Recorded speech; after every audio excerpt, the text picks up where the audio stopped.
Hello and welcome. Thank you for participating in the fourth and final webinar of our Geothermal Industrial Parks in East Africa series. Please note that this webinar is being recorded and all participants are muted with their videos turned off. My name is Derek Burke. I am a senior program coordinator at the United States Energy Association. I work on the U.S. East Africa Geothermal Partnership. To give a brief background on USEA, we are a nonprofit membership association of public and private energy-related organizations, corporations, and government agencies. The USEA represents the broad interests of the U.S. energy sector by increasing the understanding of energy issues, both domestically and internationally, through capacity building activities and events like this one. If you would like to learn more about USEA and our work, I welcome you to go to our website at www.usea.org. We would like to thank our members and partners for their support in the energy sector during this difficult time. Each of us have felt the effects of the global pandemic, and we continue to work together to recover and come out stronger at the end. Today, our presenters will be from the Oserian Two Lakes Industrial Park Development Company. They will discuss the progress they have made regarding their industrial park planning and operations, as well as some of the challenges they have faced. I'm happy to introduce our speakers for today's webinar. First, you will hear a few words from Nico Thompson, the Managing Director of Oserian Two Lakes Industrial Park, and Alistair Keith, Managing Director of Aloydian Engineering Limited, the entity building the industrial park, followed by a presentation from Neil Hellings, the Managing Director of Oserian Development Company Limited and the Two Lakes Energy Limited. We will begin today with the presentations by our speakers and then move to a brief question and answer session. Please submit your questions using the chat/Q&A button at the bottom or the Q&A button at the bottom of your screen. I will be receiving your questions throughout the presentation, and I will ask that the presenters respond after they finish their presentation. With that introduction, I would like to commence the final webinar in our Geothermal Industrial Parks in East Africa series. I now hand it over to Nico, Alistair, and Neil.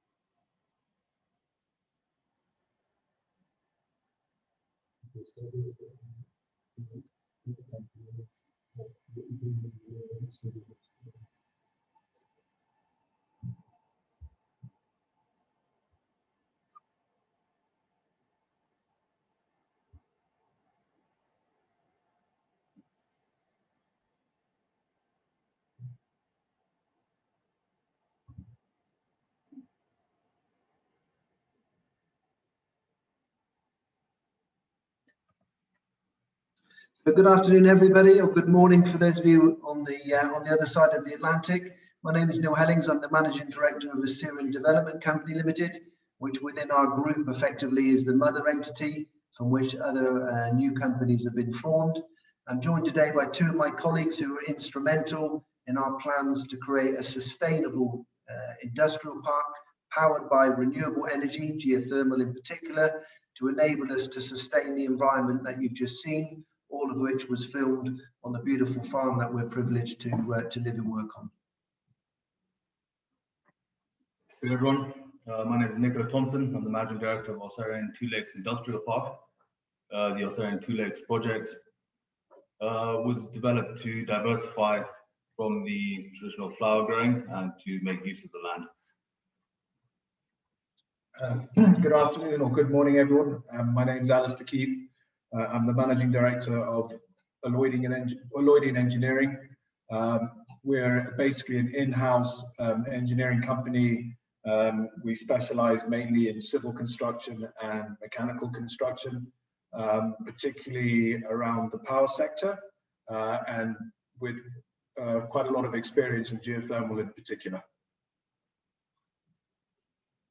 So today we'd like to take you on our journey, to give you a brief history of where we have come from as the pioneer behind what is now a substantial commercial sector in Kenya, the cut flower business, particularly selling our flowers up into Europe. Give you an oversight of our current status, a vision of what, if we were to close our eyes and God was on our side, the future would look like here at Oserian. And then we wish to go into some of the challenges that we have faced as we have sought to create an independent industrial park, again focusing, as I say, only upon the reuse of renewable energy. Some of the solutions, we don't have all of them, but some of the solutions that we have found. And then at the end, as Derek has said, a Q&A.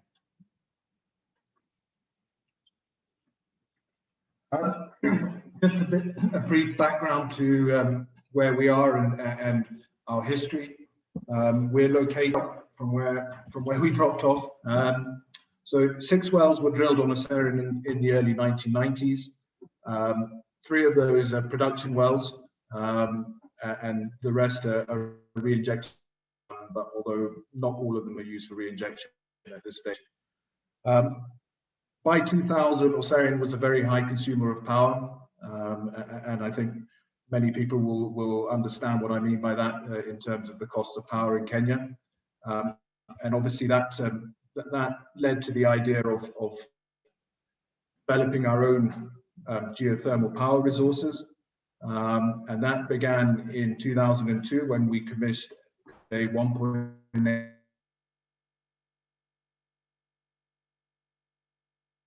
by Ormat Technologies. Following that, in 2003, we commissioned a 125-acre heated greenhouse system, by far and large, by the largest in the world by a long way, mainly for heating cut roses. In 2005, we commissioned our second geothermal power plant, which was a 1.4 megawatt back pressure unit supplied by Geothermal Development Associates.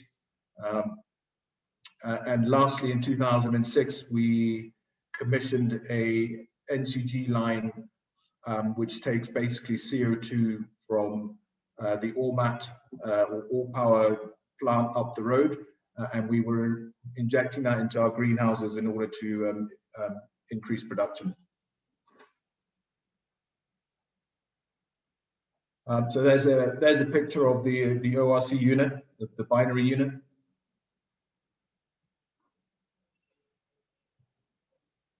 In about 2017, we started basically a company called Two Lakes Energy, and this was in order to sort of take forward our geothermal development.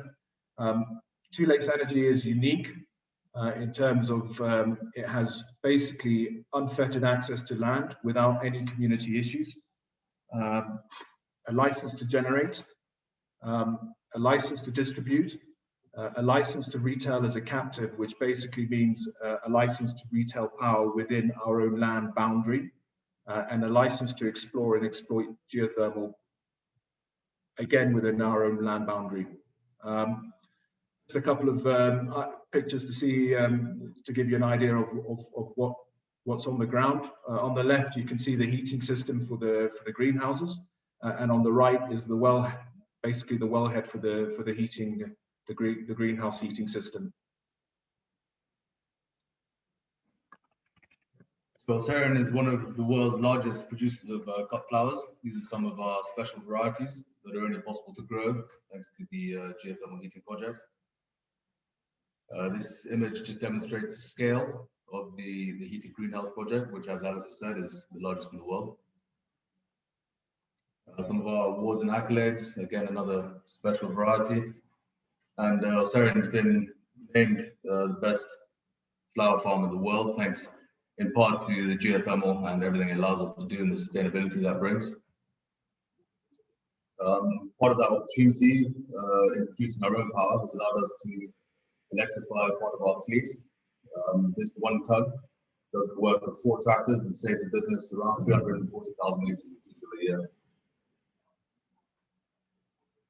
Another picture of the farm showing our packing shed, and in the top left you can see the wellhead back pressure plant. So Oserian Two Lakes is a mixed development comprising of industrial, commercial, residential and tourism areas spread out amongst 4 valleys.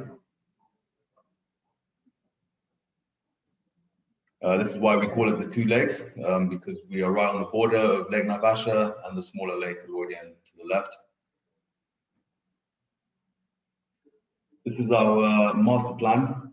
This basically shows the separate clusters from business and retail parks through to residential, leisure complexes, and then the industrial park, obviously, in the bottom left side there.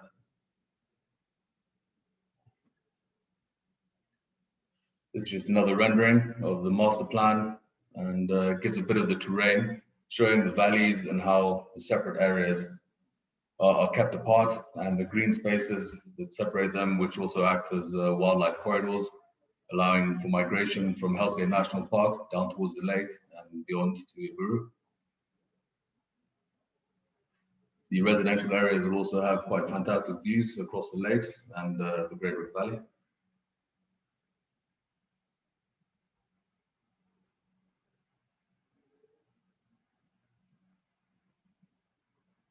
This is phase one of the OTL Industrial Park.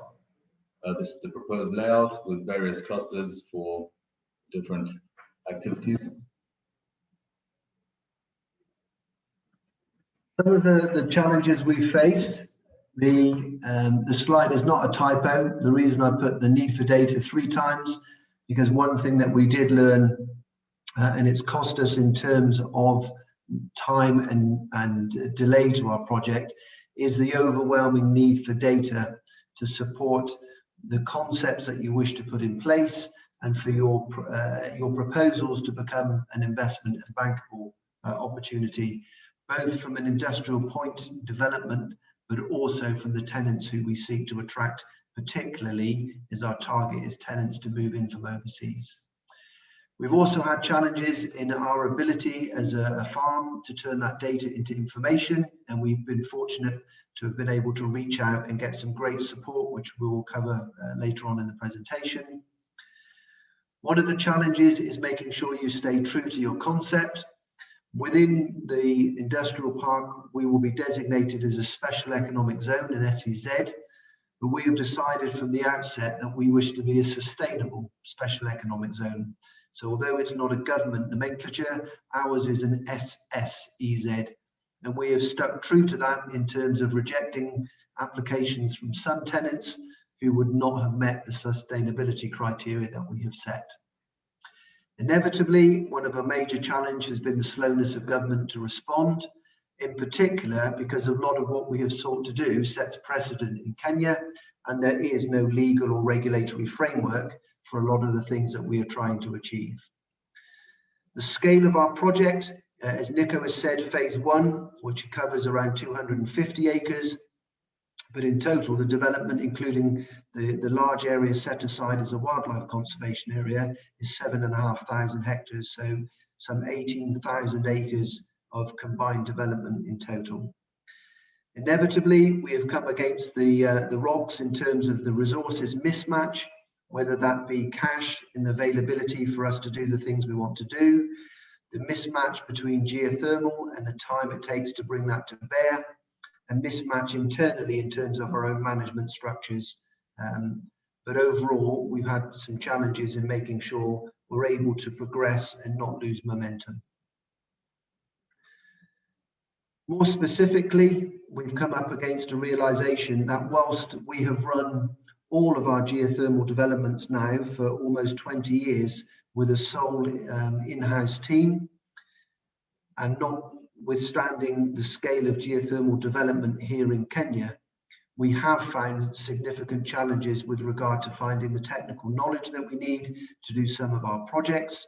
And indeed, US Energy Agency, with the backing of USAID, have been instrumental in things such as our grid stability issues, as we seek to take a mini grid, synchronize and stabilize it with a national grid, have 4 or possibly 5 different forms of renewable energy feeding into the same grid. All of that has been beyond the technical abilities of in-house staff or those within Kenya. Government regulation and bureaucracy. As I've said, several of the issues that we have come up against, there is no regulatory framework, and therefore the winning of government support has been a challenge. We have done it now, as you will see in a couple of clips shortly, but the need for that government support has been overwhelming. We've also had challenges in overcoming perceptions in terms of what Africa or Kenya may be capable of doing, that our plans are too ambitious, that if there was going to be a sustainable industrial park anywhere, it's not likely to be in the developing world, and so on and so forth.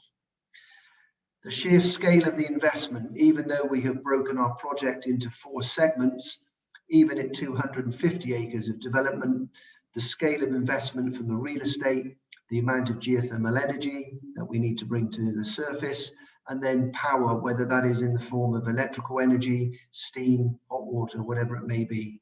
But the scale of our project, obviously the investments are in very high tens of millions each time we want to do anything. And the overall project is slated to cost around 850 million US. Going back to the issue, data. We have sought to identify the segments that we believe our geothermal resource will enable us to support, and therefore we have sought in the main to try and stay below the 100 degrees C threshold as the main function of our support to industrial development. On this slide, you can see if we look at food manufacturing and logistics, the majority of that activity is occurring below 100 degrees. Some of it is going to be beyond us. Once we go beyond 150, we are going to struggle. So there'll be need to put in some form of reheat and boiler systems to enable those specific requirements of those clusters to function. We've also then looked at what else we can bring in, which will enable us to stay almost exclusively below 100 degrees. And the segments that we've identified are the 3 on your screen: responsible forestry processing, whether that be hardwood, softwood, bamboo, eucalyptus, all of which are available within a reasonable proximity to us. The greenhouse heating, instead of it just being for flowers, we'll touch on some of the other uses that we've managed to bring in already. It's not legal here in Kenya, but if we were able to grow cannabis, that is a target crop, there's a huge synergy between roses and cannabis. And then crucially, from a job creation point of view, which is clearly a major focus for any government in sub-Saharan Africa, sustainable apparel, where we would be able to bring significant employment opportunities. The factories that we're currently engaged with are all looking to bring more than 4,000 employees in one go. So having identified what we think we could service in the various clusters, food manufacturing, sustainable apparel, and so on, that you can see on the left, because we seek to make ours a sustainable special economic zone, everything then has to be linked back to the UN Sustainability Development Goals and how we can demonstrate in empirical data terms, rather than just subjective opinions, how we can enable a business to attain those targets, particularly when those have been set by their investors or shareholders.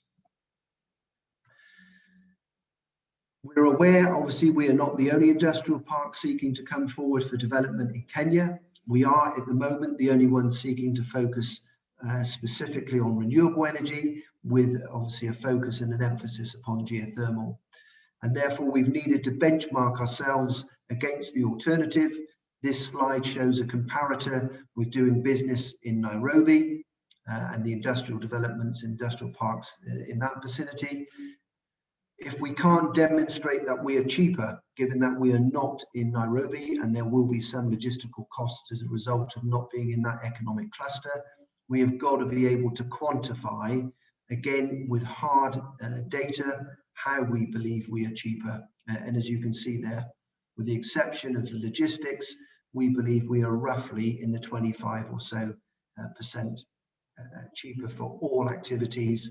Building rental, of course, we're looking to maximize our return for the investments we're making, but as long as we stay in the position where we are, we've got a viable proposition for the tenants, which we're starting to bring in.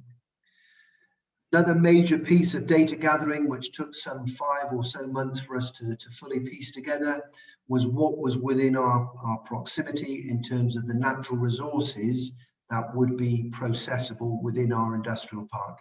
Kenya still has an economy which is around 75% based upon primary activity, agriculture and horticulture, forestry and fisheries. And therefore we needed to identify what was within a reasonable striking distance from us. So the types of horticultural crops on the left, naturally occurring infrastructure, forests and so on are in the middle of that slide. And then to the right in blue, you can see the aquaculture issues.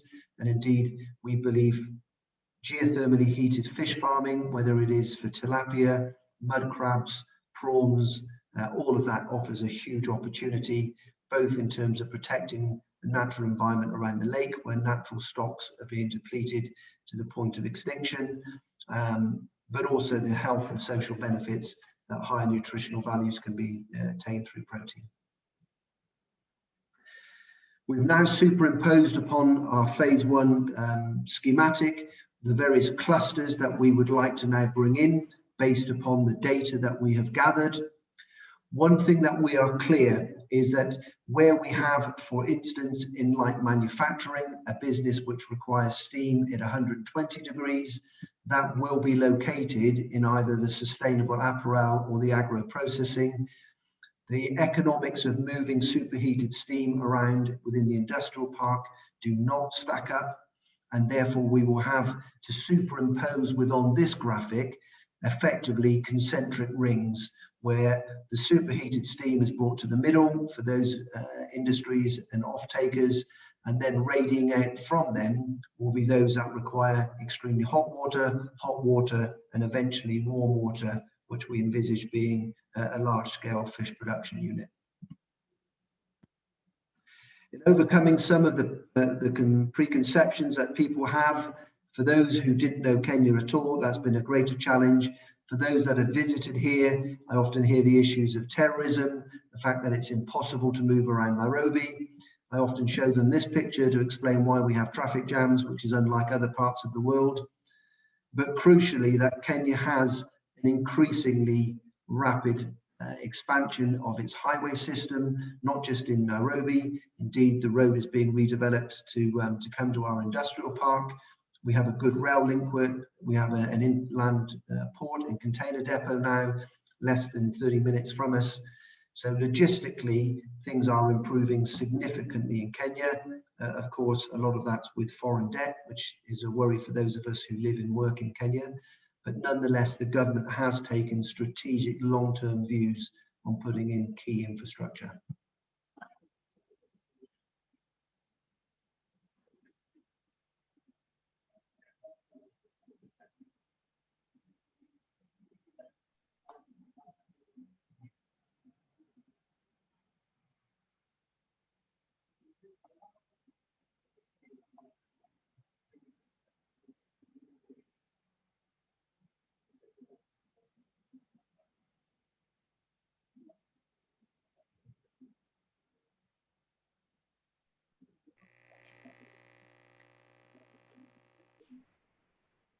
Neil, we're not able to hear that. If you're, Are you not? no, sorry about that. Okay. All right, we'll move. Okay. Thanks. That clip, unfortunately, we thought we managed to overcome the Zoom to enable it to be heard. Is the deputy president basically saying Nakuru as a county and Naivasha as a town will be the industrial heartland of a future Kenya, and the government's plans for the industrialization of a developing nation are focused around the whole effectively of the Olkaria Basin, with the ability to produce electricity and of course the direct use of geothermal resources, whether that be steam, brine, whatever it may be. This slide shows you that on the 5th of November this year, the regulator here approved a 20% increase in the tariff for the consumption of electricity.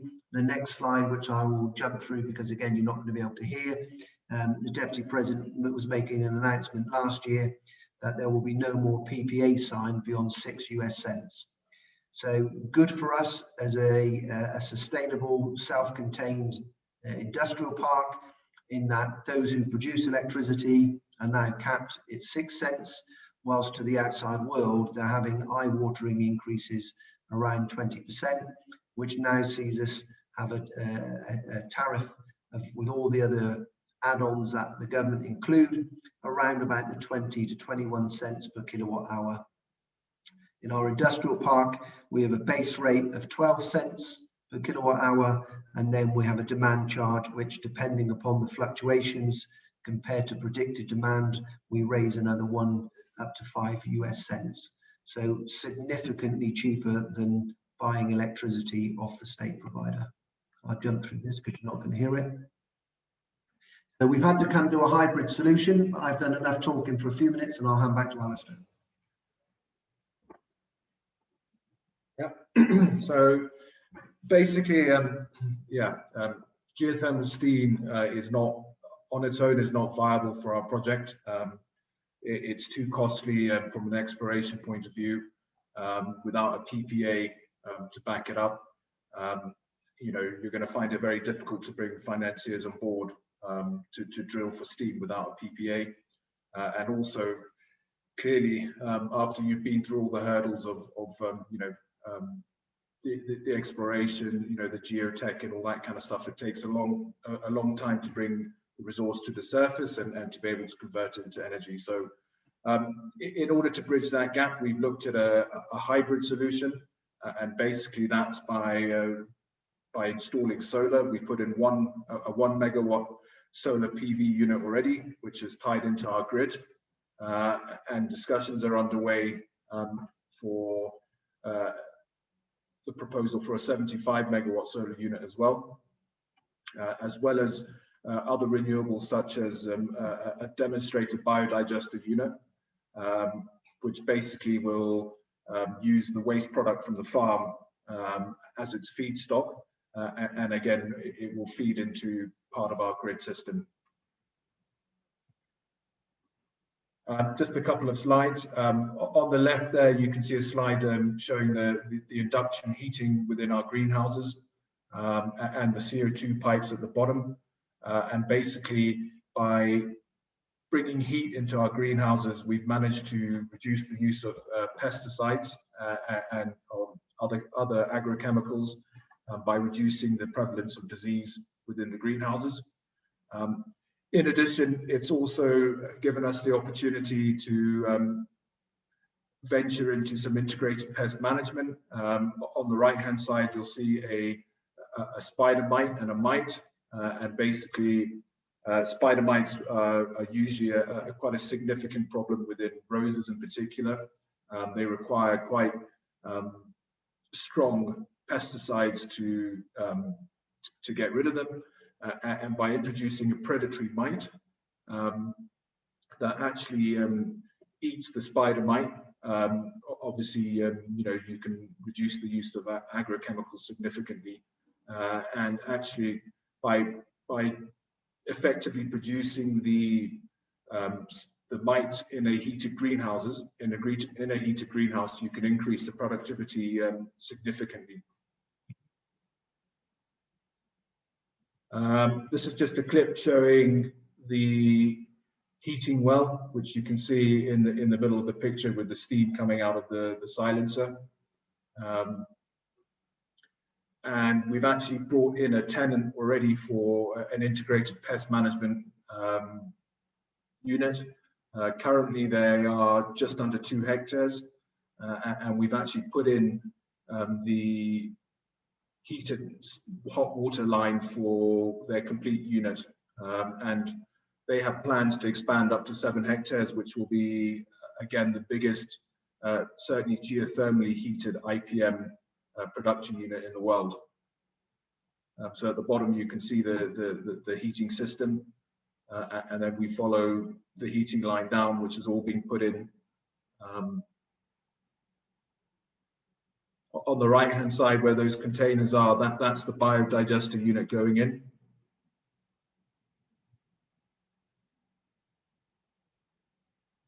And then all the way down at just at the top of the screen there, those greenhouses now that are coming to shop, but that's the IPM business that's on the ground at the moment.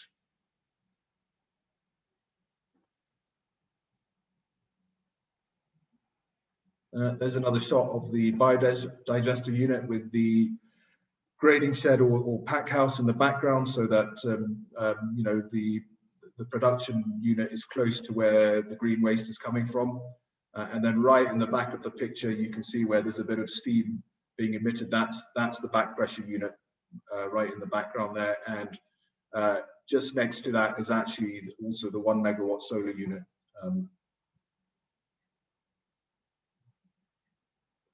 This is, yeah, this is the full circular system, where basically the heat that comes out after it's been through the greenhouses or whatever other sort of industrial processes it's required for, then goes into basically an agriculture unit for probably mainly the production of tilapia. We already have, again, a small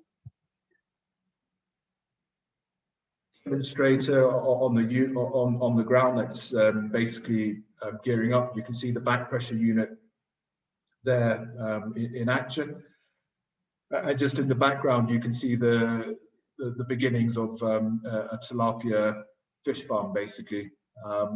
And the plan will be to actually use the residual heat or use the wasted heat from the back pressure unit. As you can see, it's you know, it's emitting quite a lot of energy to actually heat that water. And on the left was the solar farm, basically.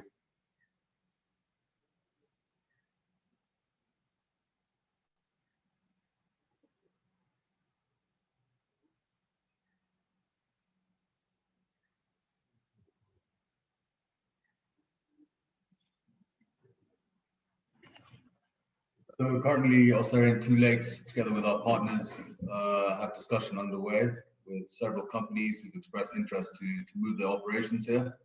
These are some of the agricultural-based ones we've been talking to. The predatory insect production unit is obviously already on site and gearing up to expand, and the tilapia hatchery, which you saw there in the video. And these are some of the more industrial businesses that we've been talking to. And on the right-hand side, their anticipated energy requirements. So at the moment, we're looking at potential power demand of about 81.6 megawatts. But that includes the fertilizer plant, which is obviously a major consumer. So if I can just touch on some of the lessons that we've learned so far on our journey to create an independently powered industrial park. The first one is something I've labelled on it. You cannot have enough information. In order to be enabled to engage meaningfully with the investment world, you have got to have detailed, real deep dive data to enable them to have confidence because of the lack of a PPA. We also need to make sure from the beginning you understand and identify the limitations of any in-country capability, so that you are able to reach out and identify how you are going to fill those capability gaps. We didn't do that in the early stages of our plan, and as a result, we lost valuable time as we then had to play catch up as we sought to identify who could help us. We believe, having gone in one direction and now returned to what's on the screen, it's better to identify just one or two entities that you can work with, rather than cast your net so wide in the hope that eventually you will catch somebody to help you.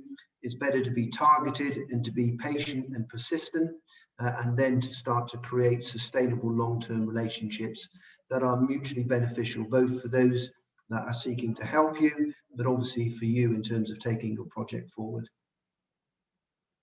Certainly, if I referred to this in a sub-Saharan African context, the need to secure political support is pivotal. You may not think you're going to need it, but I promise you, you will, because you will be doing things for which there is no regulatory framework. And if you don't have people who have managed to buy into what you're trying to do and how you have marketed that as a political agenda. So in Kenya, we have something called the Big Four agenda.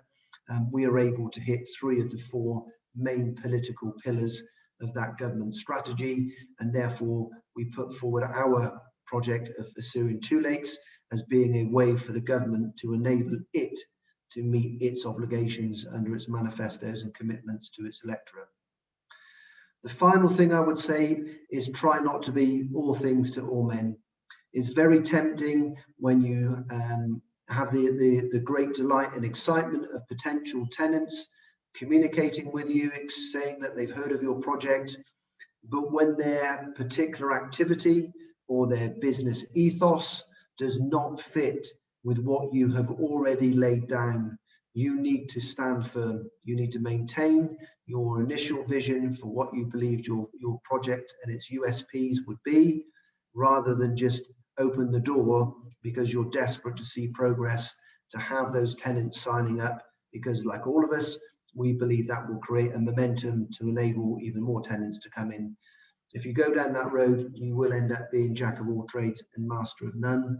You've got a vision, have confidence in it, and stick to the plan. We are owned, operated, and developed by a great team. So Oserian is the landowner and the mothership. Oserian Two Lakes is a company that we created, which Nico is the managing director of, to enable a specific focus with regard to this part of our business group's activities. And we have been incredibly lucky, having made that decision to go back and refocus, identify the people whose values and raison d'etre align with ourselves. We're extremely grateful, not just to Dave, to US Energy for giving us a chance, but the work that they've done to help us overcome what proved to be a hugely complex project as we sought to stabilize and synchronize our mini grid with the national grid, and then as we sought to bring geothermal, solar, biogas that Alistair and Nico have touched on, and possibly the opportunity for us to install a hydro as our water towers have sufficient head of water. We were aided in that project by Power Engineers and US Energy, and it has been instrumental in us having the confidence to now go forward and re-engage with large-scale tenants to enable us to have confidence we will be able to bring power to bear on a stable grid. We also were fortunate to pick up a very young company. Initially it was called Systemic, called Salvo Project Developers. They have been with us now on our journey for almost 2 years, helped us with an introduction to P4G, which is a US-based sustainability development organization backed heavily by the Danish government. They gave us the seed capital to help to do our initial feasibility study and indeed to do, more importantly and crucially, an extremely in-depth engineering plan. That was undertaken by Nearus, which is a Danish company, aided by Alloydian and obviously their expansive local knowledge in terms of the costings, soil structures and so on. So our engineering plan is an extremely bankable document now. Crucial, of course, in any investment, but particularly again when we're looking to entice inward investment from overseas, is to understand the legal and regulatory frameworks. So we have a great partnership with the O&M Law, who are supporters to some of the largest infrastructure conglomerates here in Kenya. And then to be able to provide fundamental tax advice, both from our own point of view, but again, how can people maximize the benefits available to them if they make a decision to come into Kenya? And we do that through Viva Africa Consulting. So a great team. We're very grateful for the way in which everybody has come together and the momentum that we now have within our project.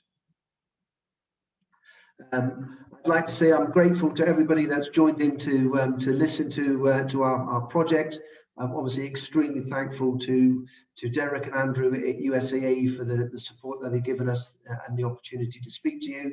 And sincerely, we are blessed not just to live in this part of the world, but to be involved in such an exciting project, which we do believe will set a global standard, particularly in sub-Saharan Africa, where there is a perception that any development is always to the detriment of the natural environment, to the wildlife and its sustainability, whereas our project will specifically help the owners of the farm seek to maintain the expansive wildlife that we have, with a vision, with the game corridors on the master plan, that as people drive into work every day, they will see the giraffes and the zebras and so on crossing the road and walking in to the habitat, which we're only borrowing from them. So ideally, we hope that we will be able to see this fella who will reside about 50 meters from the offices that we're now broadcasting to you. So we are very much a business looking to have sustainable development in harmony with everything around us. Thank you very much. Well, thank you, Neil, Nico, and Alistair. I think I speak for everybody. That was a great presentation, and it's a very interesting project. I've actually had the good fortune of coming out and seeing Oserian and the work you guys are doing, and it's a really interesting place. And as you said, it's a very, very, very beautiful part of the world, and we look forward to continuing our work with you. I just want to let everybody know, I think we have time for a few more questions if you want to submit a question into the chat. But we actually got the same question twice. I think you briefly touched on it. Everybody is curious how you are connecting into the electricity grid. I know that's something we've talked about with our work with you, or if there's plans or how that works. If you could just talk about that for a little bit, Neil. Okay, so the phase one, obviously, because we are in a location of major power export, and we're fortunate that there's plenty of state entity power lines around us. So phase one will be to synchronize with a 33 line, and then step that down ourselves with our own substation to feed into our 11 kVA mini grid, which is what we've been operating for the last 20 years or so. But clearly the industrial park, if we are successful in all that we seek to do, will not be able to be run from a single 33 line, which alone is not dedicated. So already it would come under pressure from just the existing tenant base. So one of the things that we're cheekily hoping that we're going to get some more support from USAID and US Energy for is actually to do the design step down from the 132 main export from Alcaria field. That would enable us to then go out into the marketplace and seek to bring in high energy consumption users without fear of grid instability, irregularity of supply. Clearly the proximity, we are literally, the industrial park is less than a couple of kilometers from the Kengen generation power stations. So we would have a super reliable, stable supply, but it's something we wish to do ourselves. We don't want to have two grids, not least of which because of the unsightliness, and we're trying to create as much as we can an extremely pleasant environment for people to come in and build their factories and offices in. So we would want to do the step downs within our own boundary and run that as part of our own infrastructure. Great, thank you, Neil, for that. We have one question. I believe this is from one of your compatriots in Kenya, Eric Mwangi. He asked, what guidance have you been provided by EPRA, the regulator, on what's required from a legal and regulatory point of view for the project to proceed? Okay, so afternoon, Eric. We've been very fortunate. The support that we've got from the EPRA and its predecessor when it was in its former guise has been fantastic. One of willingness to help us, first and foremost, where we are seeking things which didn't exist before. So the ability to get a retail license within a captive area defined by geofencing, for instance, we were the first applicants to do that in Kenya. There has been a willingness to sit down with us, tell us where we might come up against opposition and how best we can mitigate that. More importantly, I think, has been the willingness to see this as a benchmark for other projects that can come behind us elsewhere within Kenya. Obviously, the Alcaria Basin is a super rich geothermal resource, but Kenya has plenty of geothermal resource elsewhere. And in particular within our county, at Nakuru County, clearly the options at Menengai with the steam fields there through GDC, and the ability for more direct clusters to be built around agro-processing, because as soon as we start having to move raw materials around, clearly there's a lot of waste, and that's not necessarily commercially viable. So the EPRA are seeing us very much as a test bed of how we can build a geothermal park and then use our experiences and us as a showcase for other parts of Kenya to follow behind us. Yeah, that's a really interesting point. Yeah, I hope we can spread it in Kenya and then potentially to other places. I know we had a discussion with some of our colleagues from Zambia, and they're very much interested in doing a similar project there. Just expanding it throughout the Rift Valley, I think, would be very valuable to everyone. Yeah, I'm sure the two young lads said to me would love a time in Zambia, so we're open to any abilities to help. Well, I hope they're watching. I know we told them about it. I know we'll share this this webinar with them, and I think we'll share it with everybody else. We didn't get any other questions. We just had several people comment about how jealous they are that you get to work in such a beautiful area, and that it's a really interesting project. So I guess with that, we're getting up on an hour, and I appreciate Alistair, Neil, and Nico for taking the time to talk with us today. It's a really interesting project. I think we all learned a lot. And I just want to let everybody know this was the last webinar in our Geothermal Industrial Parks in East Africa series. I think it was a good way to wrap it up when we had 3 other webinars from our compatriots in Iceland, who talked about their experience since they are the leaders in geothermal industrial parks in the world. So if you want those, I think we'll be sharing all the recordings with our EAGP email listserv. So you'll be able to watch those and learn from their whole series. So we thank everybody for taking the time and bearing with us for our slight technical hiccups, and thank you, Neil, and the Oserian team for bearing with us. So with that, I'd just like to say goodbye, and we'll see you later. Thanks very much, everybody. Good afternoon. Okay, goodbye.